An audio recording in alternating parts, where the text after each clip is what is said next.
കാസർഗോഡ് ചീമേനി ആനിക്കാടി കോളനിയിലെ പ്രസാദ് ഫാത്തിമ ദമ്പതികളുടെ 5 വയസ്സുകാരിയായ മകളെ ഇന്നു പുലർച്ചെയാണ് കാണാതായത്. മാതാവ് ഫാത്തിമ വെള്ളമെടുക്കാനായി സമീപത്തെ വീട്ടിലേക്ക് പോയ സമയത്തായിരുന്നു സംഭവം.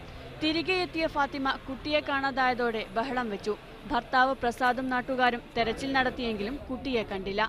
ഇതേ കോളനിയിൽ താമസക്കാരനായ അരുൾദാസിനൊപ്പം കുട്ടിയെ കണ്ടിരുന്നതായി പിന്നീട് ചിലർ രക്ഷിതാക്കളെ അറിയിച്ചു.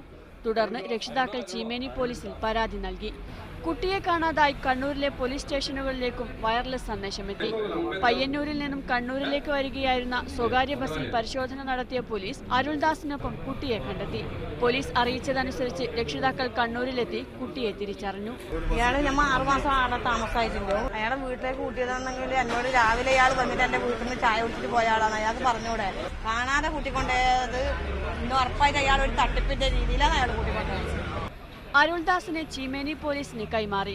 ഇയാൾക്ക് ഭിക്ഷാടന മാഫിയയുമായി ബന്ധമുണ്ടോ എന്ന കാര്യം പോലീസ് അന്വേഷിച്ചു വരികയാണ്. മീഡിയ 1 കണ്ണൂർ.